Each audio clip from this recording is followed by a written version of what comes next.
Europe Soir, le 18-20, Julien Bugier. Et ce soir, c'est un témoignage donc que l'on vous propose à 18h18 avec un gendarme en colère qui a décidé de rompre son devoir de réserve. Bonsoir, capitaine Hervé Moreau. Bonsoir, Julien. Merci d'être avec nous dans Europe Soir. Vous êtes gendarme donc et vous venez de publier à compte d'auteur Les vérités d'un capitaine de gendarmerie, un officier d'active rompt le devoir de réserve. Alors, d'abord, pourquoi ce livre ?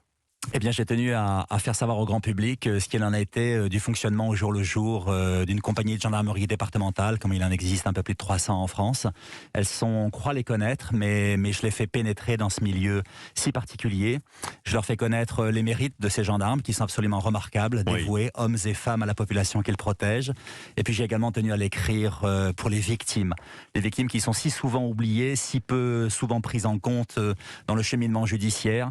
Ce livre leur est véritablement dédié. Alors c'est un ouvrage assez conséquent, près de 450 pages, avec beaucoup de détails, beaucoup d'anecdotes, et puis des partis pris aussi, et des points de vue. On va en parler dans quelques instants. Vous avez 51 ans, on peut le dire. Oui, tout à fait. Vous avez servi plus de 30 ans dans les armées. Vous étiez donc en poste à la gendarmerie de Beaune, en Bourgogne, que vous décrivez d'ailleurs comme une zone pas si paisible qu'on l'imagine.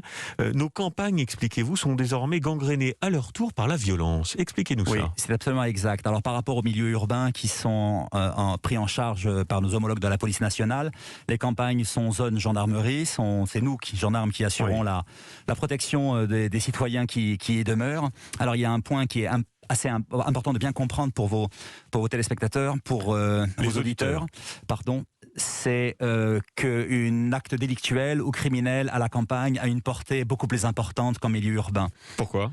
Parce que il y a moins de crimes et délits à la campagne, en zone rurale, qu'en milieu urbain, beaucoup moins. Mais ceci dit, ils ont une portée beaucoup plus conséquente, beaucoup plus importante. Le trouble causé est beaucoup plus mal ressenti. Et il est de plus en plus parce qu'on a tendance à s'aligner sur la criminalité, la délinquance que l'on trouve en zone urbaine. C'est vrai que j'ai été regarder les chiffres de la délinquance à Beaune, figurez-vous, que je connais comme tout à chacun en tant que touriste, pour ses vins, ses beaux paysages et son patrimoine. Arrondissement merveilleux. C'est vrai qu'il y a des chiffres de la délinquance qui interpellent, mais c'est pas Chicago non plus. Non, absolument. Non. On continue d'avoir une vie extrêmement enviable, mais on désire avoir la société la plus équilibrée, la plus harmonieuse possible, et la loi du plus fort s'étend néanmoins partout et toujours plus. Alors, les choses vont dans le mauvais sens, à mon sens. Alors, capitaine Hervé Moreau, la thèse que vous développez dans ce livre, fort de votre expérience, c'est le laxisme et le laisser-faire, dites-vous, de la justice. Pourquoi dites-vous que la justice est laxiste ? Je vous pose la question parce que c'est un débat qu'on entend beaucoup en ce moment.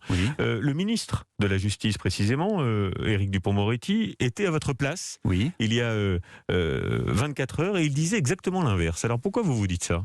Parce que moi je suis un officier de terrain, parce que je connais les réalités de ce terrain, parce que je suis confronté aux victimes, parce que nous voyons et nous entendons les auteurs des actes délictuels en garde à vue et bien sûr criminels, parce que je ne sais que trop à quel point les victimes n'obtiennent pas réparation à l'issue du cheminement judiciaire, je ne sais que trop à quel point ceux qui leur font du mal sont quasi systématiquement relâchés, et ça met en colère. Mais c'était votre quotidien d'arrêter des délinquants et de les revoir dans la rue quelques heures après ou quelques jours après, sans poursuite ? Oui, sans poursuite, absolument. Sans poursuite. Et vous pensez que c'est délibéré de la part des magistrats ? Eh bien, je pense ils sont démunis. Je pense que la loi pénale sur les peines de prison de moins de 2 années conduit à des aménagements de peine, donc concrètement à des maintiens en liberté, et ça, c'est une véritable catastrophe. Alors, bien sûr, les places de prison sont manquantes, mais maintenant, il faut parler vrai. Les délinquants, les malfrats sont systématiquement ou quasi systématiquement remis en liberté, quoi qu'en disent les juges.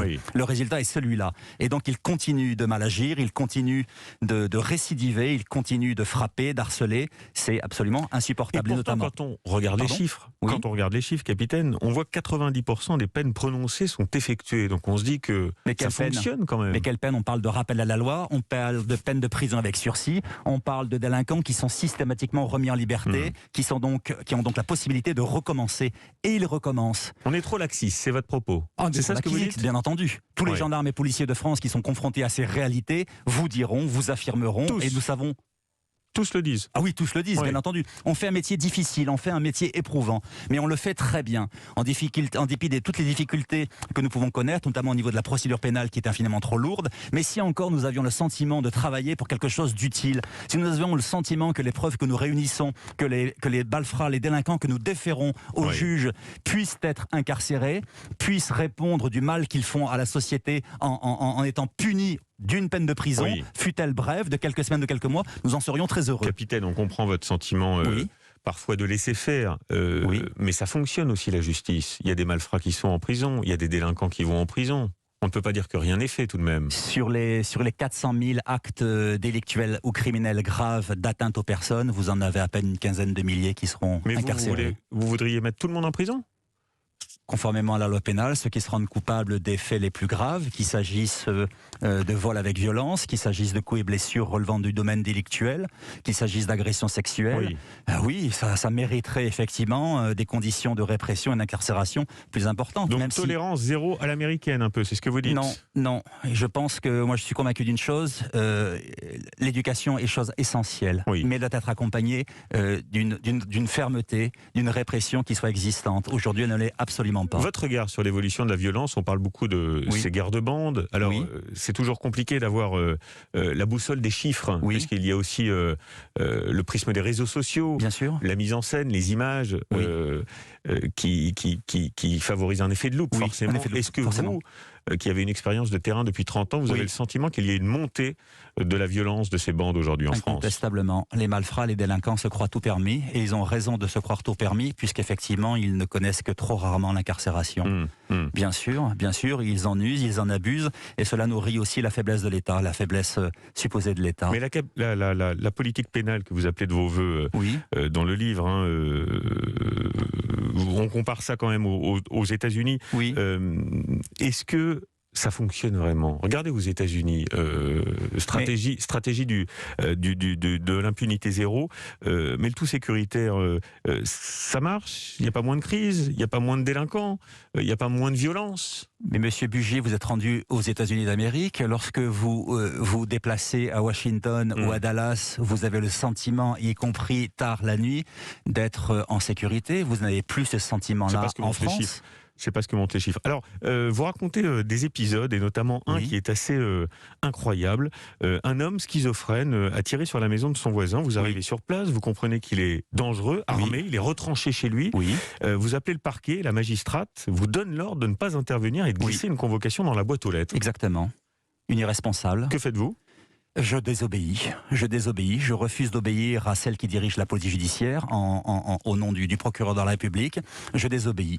Je décide de demeurer sur place avec... Et c'est le GIGN qui intervient ? C'est le GIGN qui va intervenir un peu plus tard parce que le forcené a ouvert le feu sur mes gendarmes, oui absolument. Et vous serez même décoré ? Oui, je recevrai cette merveilleuse médaille pour acte de courage et dévouement. Comment votre livre a été perçu par la hiérarchie au sein de la gendarmerie et des armées ? Elle était très très mal perçue puisque j'ai été puni d'un blâme du ministre des Armées très récemment. Oui. Mais j'estime que la seule chose qui m'importe moi, c'est le parler vrai. J'estime que moi je porte aussi l'espoir de mon livre. Il y a beaucoup d'espoir dans ce livre. Vous l'avez constaté, Monsieur Bugier. Je pense que la société sera ce que nous voulons qu'elle soit.